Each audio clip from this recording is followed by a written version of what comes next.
मथुरा का ये गांव बन गया टापू। ये पानी लापरवाही से सर कोई मतलब सुनवाई नहीं की गई और खूब मतलब जा जाके हमने शिकायत भी करी। ना यमुना का पानी आया ना ही बादल फटा, फिर भी पूरे गांव के चारों ओर भर गया पानी। 2-2.5 महीना तो खूब बरसा है रही है। घर फट गए, लकड़िया का छूना इतने गैस पर कर खा रहे। जी वही बात। सरकारी स्कूल के साथ डूब गया बच्चों का भविष्य। ना ये एक दिन क्लास चली इसमें, ना कुछ हुआ। मतलब बच्चे पढ़ नहीं पा रहे हैं। बच्चे कहाँ से, बच्चे तो इसी में पढ़ नहीं रहे, जबकि ये सबसे पहली बिल्डिंग है, इससे पहली। शमशान में भरा पानी, सड़क पर दाह संस्कार। इस टाइम पर दाह संस्कार सड़कों पर हो रहा है, कोई व्यवस्था नहीं है। शमशान में इस टाइम पर बहुत बड़ा पानी भरा हुआ है, कोई रास्ता नहीं है गांव का। दर्जनों घरों की दीवारों में आई दरारें।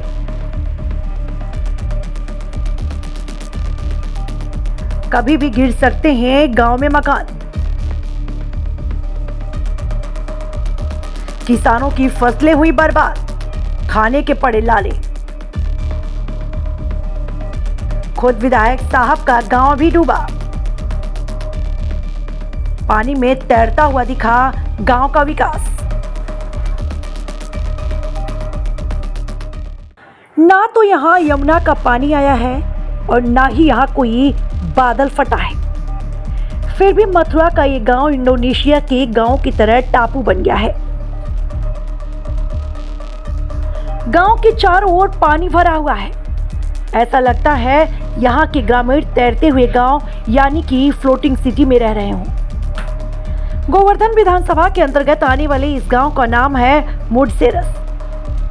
हालात इतने बद से बदतर हैं कि 75 साल की आजादी का जश्न मनाने वाले देश में गांव में विकास सिर्फ साहब लोगों ने एसी में बैठकर कागजों में उतारकर अलमारियों में बंद कर दिया है। देखिए, बड़े बड़े दावे किए जाते हैं कि गांव-गांव तक अब सुविधाएं सरकार की पहुंच रही हैं, लेकिन जिस गांव में इस वक्त मैं पहुंची हुई हूं, गांव मुडसेरस है, गोवर्धन में, लगता है राजस्थान से बिल्कुल सटा हुआ गांव है।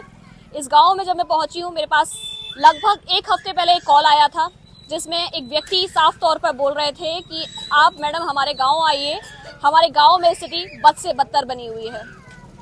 आज 1 हफ्ते बाद मैं यहाँ पर पहुंची हूँ, मैं देख पा रही हूँ, मुझे समय नहीं मिल पाया था तो मैं आज जाके यहाँ पर आ पाई हूँ। स्थिति सच में वाकई में भयावह बनी हुई है। यहाँ लगभग 40 से 50 मकान जो हैं वो इस वक्त ऐसे धंसने की कगार में है कि कब मकान टूट जाएं, गिर जाएं, क्या हो जाए, कोई यहाँ सुध लेने वाला नजर नहीं आ रहा है। जब मैंने पूछा यहाँ के विधायक या प्रधान के बारे में तो साफ तौर पर यहाँ के जो ग्रामीण हैं उनका ये कहना है कि वो सुध लेने को तैयार नहीं है। आखिर जाएं तो जाएं किसके पास में। मथुरा का ये फ्लोटिंग गांव सरकारी योजनाओं और विकास के मुंह पर तमाचा मार रहा है। गांव का सरकारी स्कूल डूब चुका है, यानी कि देश के भविष्य नौनिहाल अब स्कूल तक भी नहीं जा पा रहे।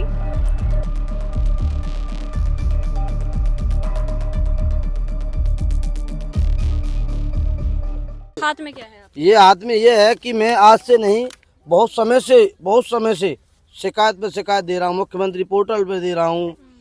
यहाँ एसडीएम साहब को भी मतलब सूचना करा दी है। क्या रिस्पांस मिला एसडीएम से? कोई रिस्पांस नहीं मिला है, ना कोई बीडीओ साहब से मिला है, ना कोई ईडीओ साहब से मिला है। सब इसी कागजों में मिलकर चुप हो जाती हैं।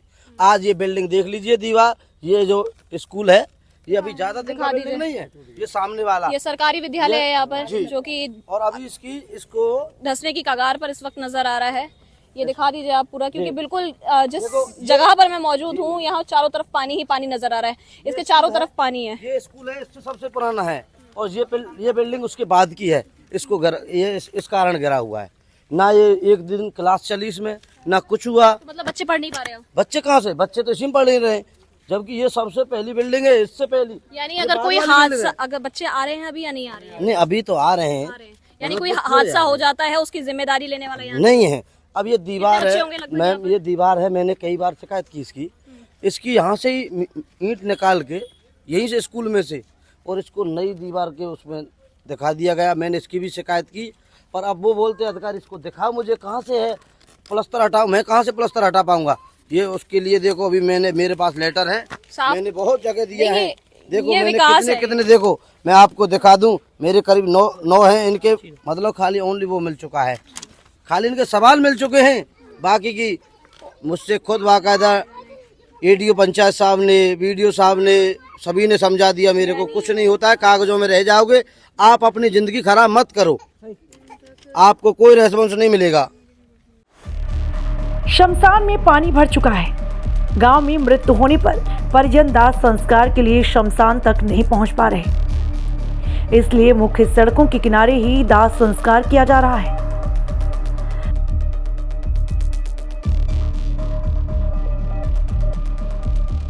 इस टाइम पर दाह संस्कार सड़कों पर हो रहा है, कोई व्यवस्था नहीं है। शमशान में इस टाइम पर बहुत बड़ा पानी भरा हुआ है, कोई रास्ता नहीं है गांव का, सभी मतलब रास्ता सब बंद हो चुके हैं, सिर्फ एक रास्ता रह गया है खाली एक डीग जाने के लिए बस, और सभी जगह पानी भरा हुआ है, कोई रास्ता नहीं है। ग्रामीण वासियों ने साफ तौर पर कहा था कि जब रास्ता नहीं है शमशान तक पहुंचने का, क्योंकि लगभग कंधे तक पानी जो है वो भरा हुआ है, शमशान के मार्ग पर लोग अपनी बॉडी को वहां तक लेके जाएं तो जाएं कैसे?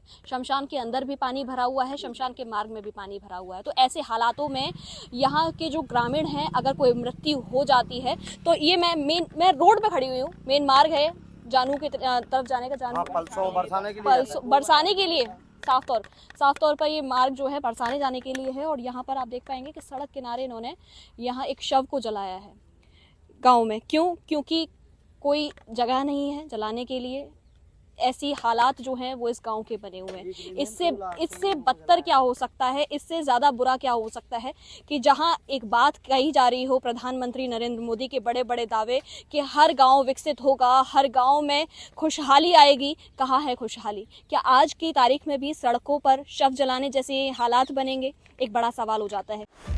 गांव बने हुए दर्जनों घरों की दीवारों में पानी भर जाने से दरारें आ गई हैं। लोग अपने ही घरों में डर के साए में जी रहे हैं। उन्हें हमेशा डर लगा रहता है कि न जाने कब पूरा मकान जमीन में धंस जाए। विधायक अपनी लड़ाई में मस्त हैं, जनता की समस्या की बिल्कुल सुध नहीं है। यहाँ ऐसे तमाम मकान हैं, तमाम लोग हैं, बच्चे हैं, साफ तौर पर पढ़ाई से अपने वंचित हो चुके हैं, क्योंकि ना रास्ते हैं, घरों में पानी भरा हुआ है, बीमारियां जो हैं वो पनप रही हैं। साफ तौर पर तस्वीरें जो हैं वो आपको नजर आएंगी। क्या कह रहे हैं आप? जी मैम, यहाँ से ये मेन रोड से रास्ता है शमशान के लिए, और शमशान से रास्ता होके जाता है, वहाँ 4 घर हैं, हमारे सक्का भाई हैं, 4-5 घर हैं, उनके पूरी तरह से मकान फट चुके हैं। मैं आपको दिखाना चाहूँगा, क्योंकि इस स्थिति में आप जा नहीं सकते हो, क्योंकि यहाँ तालाब है।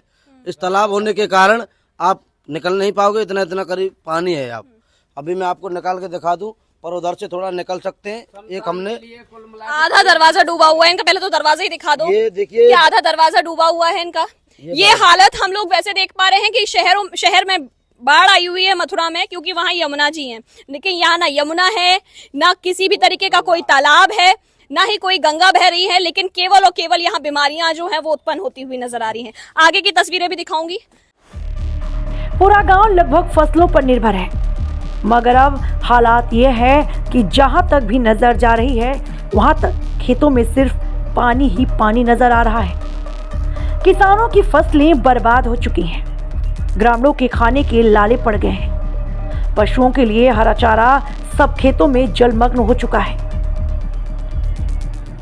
क्या कब से ये हालात है यहाँ पे? 2-2.5 महीना से है। 2-2.5 महीना तो खूब बरसा है रही है। घर फट गए, लकड़िया का छूना रहा है, लकड़िया का छूना रहा है, इतने गैस पर कर खा रहे हैं। जीव वही बाकी है, और बीमारी फैल रही है। क्या करे, कहाँ जाए, बेजा बीमारी फैल रही है पानी से। 2.5 महीना है पानी चल सुबह पाम तो ना रात में 2.5 महीना है बेटा, पानी चल इतने परेशान है। कोई ना सुनाई कर रहा, कोई सुनाई कर रहा है, कोई ना सुनाई कर रहा, कछु प्रधान कर रहा ना, कोई कर रहा ना, कछु ना कर रहा। प्रधान कौन है? वो है पटेल है, कोई सुनाई ना कर, कोई कछु ना कर रहा। कभी देखने नहीं आए यहाँ पे? नहीं, कछु ना देखे, वो ना देखे। 2.5 महीना है तो हमारे तो घर तन बैठ गो, ठोका पीटी रात और दिन लगे रहे, ठोका पीटी सब रे। वो बैठो कोई झूठ तो बोल रहे हैं हम, और का पानी चल रहा वो चल रहा आ रहे एकदम लाल आ रहा का मोबाइल खन लेके वो चल रहा पानी आ गया के जी माटी रात में जैसी भी करवाई है।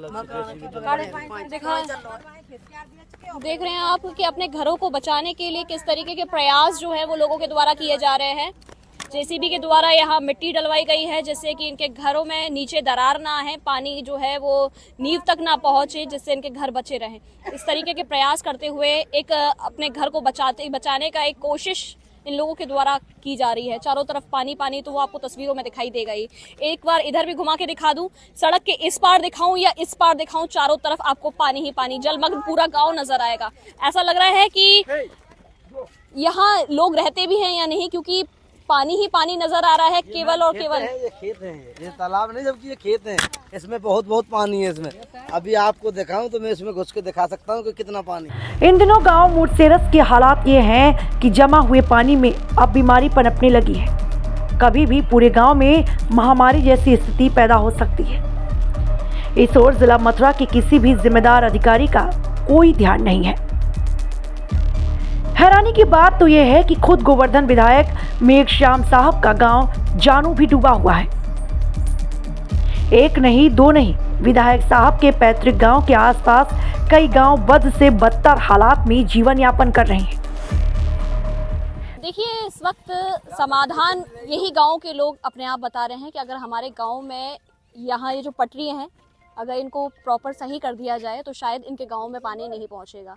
लेकिन पीछे से अगर मैं बात करूं, जहां खुद गोवर्धन के विधायक रहते हैं मेघश्याम, जानू से लेकर उसके बाद एक और गांव और उसके बाद मुड़सेरस, यानी सबके सब लबालब इस वक्त नजर आ रहे हैं। सभी में पानी भरा हुआ है, लेकिन समाधान अपने ही गांव का खुद विधायक नहीं करा पा रहे हैं, ऐसा इस गांव के लोगों का कहना है। क्या समाधान है यहाँ? देखिए मैम, ये है, ये जो पानी जो पीछे से आ रहा है, मैं आपको अभी दिखा के आया हूँ। ये आप बीच, ये जो पॉइंट है, ये तीनों गांव का बॉर्डर है एक तरह से। ये इधर साइड में है जानू और इधर साइड में है मेहरौली और इधर साइड में है मुड़सेरस। ये तीनों गांव विधायक जी के ही गांव हैं। विकास बाकी का करा रहे हैं विधायक जी, रोड वोड है जो भी है। अभी विधायक सड़कें बन रही हैं लेकिन घरों में पानी भर रहा है। हाँ, ये कहानी है। सड़कें बनवाई हैं, स्कूल टूटे पड़े हैं। हाँ, स्कूल टूटे पड़े हैं, अस्पतालों तक जा नहीं पा रहे हैं। अस्पतालों तक जा नहीं पा रहे हैं। गांव में अस्पताल है, अपने ही घर में बीमारियां पाल रहे हैं। हाँ, बीमारियां भी पाल रहे हैं। यही तो समस्या है सर। जी जी, मतलब विधायक काम भी करा रहे हैं लेकिन समस्याओं का समाधान नहीं हो पा रहा, अच्छी तरह से नहीं हो पा रहा है। अब भी बोल दिया गया है विधायक जी द्वारा से, उन्होंने बोल दिया है कि मोटर आपके पास आ जाएंगी। अब बताओ कब आएंगी, अब कब नहीं आएंगी, जब तक बीमार बहुत उत्पन्न हो जाएंगी हमारे पास। अब ये नंदगांव रजबा है, मैं आपको दिखाना चाहूँगी, ये नंदगांव रजबा है। अब इसकी पटलियाँ 18-18 फुट की बताई जाती हैं। आज किसानों के द्वारा 1-1 फुट की पटलियाँ रह गई हैं और वो पटली टूट के उधर टूट जाएंगी। किसानों के द्वारा मतलब समझ में नहीं आया। किसान जैसे कि जब उनकी फसल बुवाई होती है तो उसमें जब पानी लगाते हैं तो वो थोड़ा कटिंग करके पानी निकालने के लिए, अपने खेत की सिंचाई करने के लिए तो वो कर लेते हैं। हाँ, पटलियाँ खराब कर देते हैं। अब जब से अभी तक पूरी पटलियाँ कोई नहीं डली गई हैं। मैं पक्की हो जाए, अगर हाँ, पक्की हो जाए या कच्ची रहे, कम से कम जितनी थी 18-18 फुट की उतनी भी रहे तो नहीं काटेंगे किसान लोग जी। और यहाँ से ये जो नंदगांव रजवा है, ये आगे दौलतपुर गांव पड़ता है, ये आगे जाके गोवर्धन ड्रेन में जाके गिरता है। आज वहाँ से वो बंद है रास्ता, उनके संज्ञान में भी है विधायक जी के में कि ये वहाँ से इसको बंद कर दिया गया है। उसमें घर बना दिए गए हैं कुछ लोगों द्वारा, दबंग व्यक्तियों द्वारा। अब वो विधायक जी को भी बता दिया गया है कि विधायक जी अब एक बात, हमारी सिंचाई नहीं हो पाएगी, किसी प्रकार से कोई काम नहीं हो पाएगा। अब आगे वहाँ बंद लगा देते हैं तो इधर से उधर पटलियाँ टूट जाती हैं, क्या होगा, पानी गाँव में भरेगा। देखिए, समस्या इनके पास में है, समाधान भी इनके पास में है, लेकिन समाधान का हल निकालने वाला अभी तक कोई नज़र नहीं आ रहा है। साफ तौर पर तस्वीरें ये बयां कर रही हैं कि विधायक के ही गाँव से सटे हुए गाँव इस वक्त जिस समस्या से जूझ रहे हैं उसका कोई समाधान नजर नहीं आ रहा है। सोचने वाली बात तो यह है कि गांव के आसपास ना तो यमुना नदी है और ना ही भारी मात्रा में पानी आने का कोई और साधन। फिर इतना पानी गांव तक कैसे पहुंचा? अगर यह स्थिति गांव में पैदा हुई है तो इसका जिम्मेदार कौन है?